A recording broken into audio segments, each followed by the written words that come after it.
Dipersembahkan oleh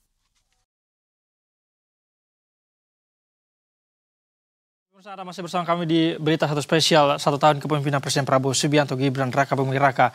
Pemirsa, salah satu program unggulan yang berhasil terrealisasi di 1 tahun pertama masa pemerintahan Prabowo Gibran, yakni program makan bergizi gratis.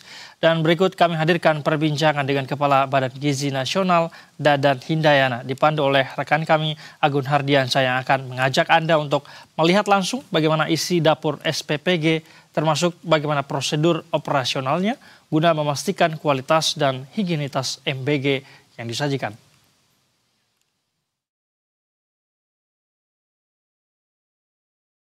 Anda menyaksikan Berita Satu Spesial bersama saya Agung Hardiansyah. Pemirsa, 1 tahun pemerintahan Prabowo Gibran sudah banyak sekali pencapaian yang diraih, tapi tentu tidak semuanya mulus.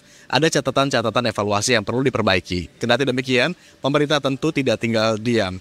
Terobosan demi terobosan, inovasi dan improvisasi terus dilakukan untuk mengoptimalkan kinerja, termasuk salah satu program unggulannya makan bergizi gratis yang dinaungi oleh Badan Gizi Nasional. Untuk membahas terkait hal ini, pemirsa, saat ini kita segera bergabung bersama Ketua Badan Gizi Nasional, Pak Dadan Hindayana. Pak Dadan, sehat? Siap, Kak Agung. Sehat? Alhamdulillah. Terima kasih sudah diizinkan ini ngobrol-ngobrol langsung ke sini. Saat ini kita berada di SPPG Grogol Selatan. Ini salah satu SPPG yang terbaik ya katanya. Ya, ini yang berubah fungsi dari rumah yang kosong mau ditinggalkan oleh pemiliknya kembali ke Batam. Kemudian mau coba membuat restoran, tapi kemudian akhirnya ketika ada program makan bergizi gratis, akhirnya tertarik untuk menjadi salah satu SPPG. Akhirnya rumah yang tadinya menjadi liability sekarang menjadi berfungsi baik. Jadi berfungsi baik. Buah aset yang manfaat dan itu menjadi penolong Badan Gizi Nasional. Boleh nggak kita sambil ngobrol sambil lihat-lihat ke dalam proses mempersiapkan makanan bergizi gratis untuk anak-anak sekolah. Tapi satu tadi yang diceritakan oleh Pak Dadan, barangkali Pak Dadan ya, ini adalah salah satu pesan penting, makna baik begitu dengan kehadiran program makan bergizi gratis. Salah satunya adalah alih fungsi tempat yang tidak asalnya tidak dapat dipergunakan gitu ya. Sekali kan orang yang hampir bangkrut berubah fungsi jadi SPPG. Catering yang sudah kekurangan order bisa menjadi SPPG. Cafe yang sudah hampir declining, nggak ada pengunjung menjadi SPPG. Rumah yang kosong menjadi SPPG. Lapangan futsal yang 5 tahun lagi lalu booming sekarang diganti oleh pedal. Nah, sebagian futsal sekarang menjadi SPPG. Banyak pabrik tekstil juga garment yang berubah fungsi jadi SPPG. Oke. Kita akan lihat section per section dari SPPG ini atau Satuan Pelayanan Pemenuhan Gizi. Ini mulai dari section pembersihan ya, Pak Dadan ya. Nah, kita sebut SPPG karena di satuan pelayanan ini ada 3 fungsi. Fungsi yang pertama adalah dapur pengawasan. Fungsi kedua adalah tempat pertemuan antara produsen dengan pembeli. Pembelinya siapa? Badan Gizi Nasional. Yang ketiga, di setiap SPPG ada ahli gizi. Jadi untuk yang menerima maaf ahli gizi mampu menu, tapi bagi masyarakat sekitar yang tidak dapat kesempatan bergizi, ahli gizi bisa berfungsi sebagai konsultan gizi. Bayangan kita itu di awal selalu ini hanya dapur aja gitu. Padahal sebetulnya enggak. Ada 3 fungsi. Ini contohnya sedang lakukan upaya pembersihan, Mas ya. Jadi entry hal yang utama dari Satuan Pelayanan Pemenuhan Gizi adalah di mana alur masuk barang, alur masuk ke bekas pengiriman itu harus berbeda dengan alur ketika barang sudah selesai diproduksi. Yang mengapa demikian? Karena itu higienitas. Jadi barang yang pertama kali datang itu harus masuk mana ada pencucian, kemudian penyiapan, penyimpanan, baru kemudian disiapkan diproduksi kemudian disiapkan untuk delivery, kemudian baru keluar dari pintu yang berbeda. Itu hal yang utama dari awal sudah ada. Alurnya jadi begini terus, nggak ada crossing, nggak ada balikan. Kalau gitu kita langsung lihat ke section lainnya, mungkin kita bergeser ke sebelah sana. Terlihat ya kita sudah mulai masuk di ruang yang membutuhkan aspek higienis. Aspek higienis. Tadi kan barang masuk, bahan baku, alat-alat yang sudah diangkat, kemudian dicuci, disimpan di gudang basah, gudang kering. Sekarang udah alur produksi, di mana sini aspek higienis sudah mulai kita letakkan. Diperhatikan ya, nggak sembarang orang bisa masuk ke sini. Begitu untuk masuk ke sini harus pakai sepatu khusus dan harus pakai masker. Kami dengar ya. Oh ini ada ya katanya mau maskernya. Harus pakai masker dulu katanya Pak Dadan. Karena kita sudah masuk ke wilayah yang memperhatikan aspek higienis, maka Kang Agung, ini adalah APD yang laku pada saat COVID. Nah sekarang APD ini kan COVID-nya meredah kan, jadi lakunya ketika masa COVID karena hadirnya SPPG di seluruh Indonesia yang wajib menggunakan ini. Ini adalah salah satu gambaran bagaimana kemudian program MBG bisa memutar roda perekonomian. Iya betul. Masker yang udah lesu pembelanjaannya sekarang jadi laku lagi gitu ya? Karena SPPG. Lagu karena ada SPPG ini. Nah, ini kita baru bicara satu dari sekian banyak katakanlah manfaat yang bisa kita petik dengan kehadiran program makan bergizi gratis. Kalau kita bicara langsung saja evaluasi dalam 1 tahun. Ini kan Badan Gizi Nasional adalah lembaga baru dibentuk di era pemerintahan Prabowo dan juga Gibran. Saat akhir-akhir Pak Jokowi, karena saya dilantik tanggal 19 Agustus 2024, dan sengaja Pak Prabowo meminta kepada Pak Jokowi agar saya dilantik lebih awal. Butuh persiapan agar makan bergizi bisa mulai jalan dari Januari. Area ini adalah area produksi. Setelah produksi, proses apa lagi yang dilakukan? Produksi ini apa? Penyiapan. Boleh kita lihat ya, Pak Dadan? Setelah tadi kita lihat proses produksi. Ya ini adalah ruang persiapan. Di mana bahan baku disiapkan oleh ibu-ibu di sini belum dimasak. Bahan baku ini disiapkan, dipotong, kemudian dikemas ya. Supaya nanti teman masak tinggal memasaknya. Ini yang motong-motong mungkin ya, ini sayuran, kemudian bumbu, ya gitu. Biasanya dari jam berapa Ibu? Dengan Ibu siapa ini Ibu? Halo. Biasanya dari jam berapa Ibu ini, Mas? Jam 11 siang.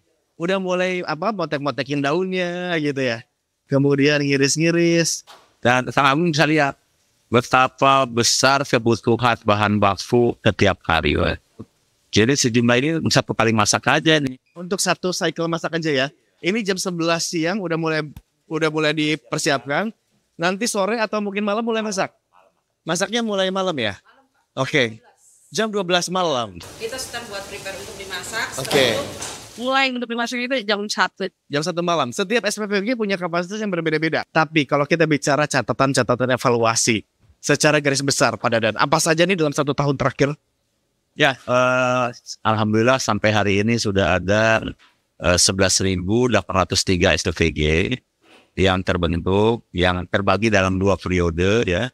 Periode pertama itu dari Januari sampai akhir Juli itu ada 2.391 SPPG, dan dari 1 Agustus sampai hari ini itu terbentuk 9.400 lebih SPPG. Jadi pembentukan SPPG terjadi dalam waktu 2,5 bulan terakhir dengan kecepatan yang sangat tinggi, rata-rata antara 150 sampai 200 SPPG setiap hari.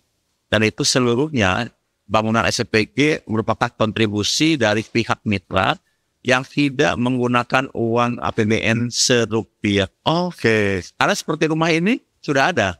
Ini kontribusi mitra. Ini tidak ada uang APBN. Jadi kami nanti hanya kirim uang bahan baku, uang operasional, dan uang insentif untuk mengganti investasinya Pak mitra tersebut. Oke. Dan itu satu rangkaian yang saya kira kerjasama yang baru pertama kali mungkin di seluruh dunia. Dan terutama di Indonesia juga, di mana satu program pemerintah. Skemanya kemitraan. Jadi model ini baru dibangun di Indonesia pertama.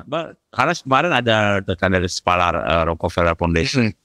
Udah kemana-mana melihat, dan ini model ini baru ada. Yang pertama. Oke. Dari pertama berdiri Badan Gizi Nasional, program MBG ini bergulir sampai sekarang. Sudah berapa jumlah murid atau siswa yang dikasih penerima manfaat ya? Ini sudah tercatat 35,4 35,4 juta. juta. Itu sama dengan seluruh orang yang hidup di Malaysia.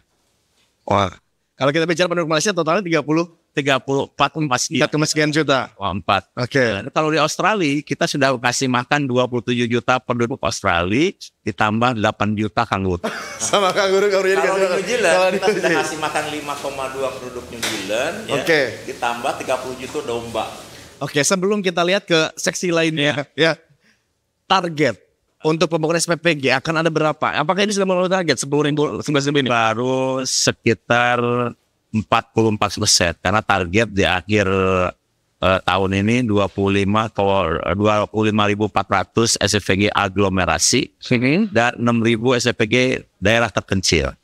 Jadi totalnya kurang lebih nanti akan ada 31.000 SPG, di mana 25.400 daerah teraglomerasi seperti Jakarta, daerah suburban, daerah urban. Yang 6.000 SPG daerah terpencil. Target penerima manfaat Target penerima manfaat 82,9 juta. saat ini baru 30 sekian, berarti 5,4. tapi sudah dipastikan bahwa menu-menu ini melalui quality control yang baik, dicoba dulu, kemudian juga diperhatikan nilai gizinya. Pak Dadang, ini kalau kita bicara soal bahan baku, berarti ada iklim lain yang juga turut hidup. Kan ini pasti bahan baku yang ambil dari petani kita, dari Tentu saja. Jadi sekarang gini ya, satu hari ngasih makan, ini butuh 3.500 butir jeruk. silakan buat. Ya, ini berapa kilo? Ini 350 kilogram jeruk setiap kali ngasih. Kalau pisang, itu butuh 3.500 pisang. Berapa sisir? Ya, kalau 3.000 aja 150. Kalau 3.500 berarti 170 sisir. Ya, 1 tahun program ini berjalan, pemerintahan Prabowo Gibran berlangsung. Ada instruksi khusus atau enggak dari Pak Prabowo? ada tentu. Apa nih? Satu, makanan harus aman dikonsumsi. Tidak boleh ada anak yang sakit. Jadi harus 0 kejadian. Itu instruksi yang paling penting dari. Yang kedua, berikan hak anak secepatnya. Jadi kan sekarang baru menyangkut sekitar 44%. Masih banyak anak sana yang masih menunggu program ini, dan BGN diminta untuk mempercepat memberikan hak itu kepada calon penerima. Jangan ada tertunda gitu. Jangan. Kemarin temuannya masih banyak yang tertunda, yang misalnya telah nyampe gitu. Ya bukan, artinya sekarang meskipun kita sudah cepat kan baru mencakup 44% penerima manfaat, baru sekitar 35,4. Sementara masih banyak di sana, mungkin sekitar 50-an juta lagi yang belum menerima manfaat. Jadi kita harus cepat, tapi dengan prinsip kehati-hatian dan keamanan bahan yang tinggi. Oleh sebab itu, beliau menginstruksikan adanya rapid test, semua juru masak didampingi oleh juru masak terampil, kemudian food tray ini dicuci dengan alat sterilisasi yang higienis, kemudian seluruh bangunan yang harus dalam keadaan higienis, airnya yang digunakan harus bersertifikat ketika masak dalam keadaan baik. Seluruh pekerja juga harus dicek kesehatannya, jangan sampai ada yang punya penyakit menular, sehingga tidak ada gangguan apapun ketika Secara garis besar berarti tidak ada 3 titipan atau pesanan Pak Prabowo begitu ya. Ya, anak aman, tidak boleh ada kejadian, dipercepat untuk yang lain segera menerima manfaat, ya. Ketiga dilakukan dengan sebaik-baiknya dengan SOP yang tepat. yang tetap.